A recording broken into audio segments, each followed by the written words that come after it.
Hey there, folks. I have a question for you. What do you do if your doctor flat out lies to you?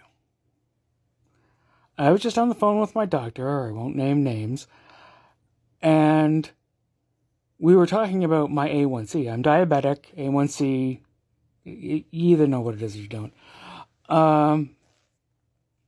And we were talking about the fact that my A1C is at 6.9%. Now, when I was with Dr. Caswell, who is my diabetes expert, she said that was excellent, that it was essentially perfect. But then I'm talking to my GP, and he says, oh, no, if you look it up, you will find that 7% is not the goal. It's actually 4.5%. And, well, I just looked it up. 4.5% would actually be dangerously low for a 50-year-old diabetic like myself.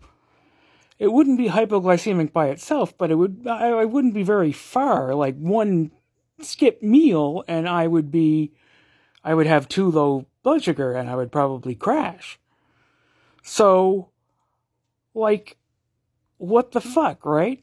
Like, I feel like he just said that because he wanted to win an argument with me or something? I don't know. But that's just flat out wrong. And I'm glad that I was suspicious of it, obviously. I was right to be suspicious of it. Because, he's a general physician, and the specialist, Dr. Caswell, told me it was fine. So now I'm like, I don't know what to believe, and I've already had doubts about my GP, so this just adds to my suspicion of him. I am wondering about his competence and about his... I don't know. I get the feeling I intimidated him, because I have gotten quite upset with him a couple of times. Just for the minor fact that my legs stopped working and he still doesn't know why, and he doesn't care. He checked some things, sent me to a neurologist, things like that, and it wasn't those things, and it just ended there. So he doesn't know why my legs stopped working and why I have to use a walker to get around now. And he has not pursued it any further. One would think that a doctor's job is to just keep looking until he finds the problem. I mean, at this point, I've given up hope that I'm going to get normal leg function back. Not without something like, intensive physio or something like that. And I'm not going to get intensive physio without an actual diagnosis. And he's not giving me a diagnosis. So, they sent me to a physiotherapist, and she basically gave me the equivalent of a jump rope and said, just take care of it yourself. Well, that's not going to work for me. I don't have that kind of self-discipline. If I had the self-discipline to exercise, I probably wouldn't be in this state.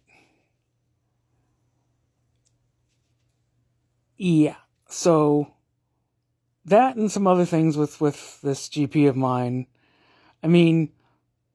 Honestly, I would change doctors, except apparently the medical system, because it's absolutely loaded with aging and dying boomers right now, is severely overloaded. And so your odds of being able to get a different GP are pretty damn low. You should be glad you've got the one you've got. But this is why, my lab results that we were talking about on the phone, they were given to me by a different doctor, Dr. Caswell. And she was the one who ordered the tests in the first place.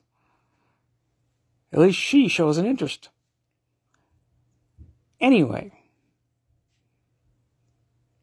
I think that's all my ranting about my goddamn GP for now. But, I mean, seriously, 4.5% would be low even for a perfectly healthy person. A perfectly healthy person's target A1C would be 5, actually. So that would be a bit low. Anyway, just had to get that off my chest. It was bothering me so much that I even recorded my video for today earlier than usual by about an hour. And so, yeah. I guess that's all for me for today, folks. I will talk to you nice people again tomorrow. Bye-bye. Now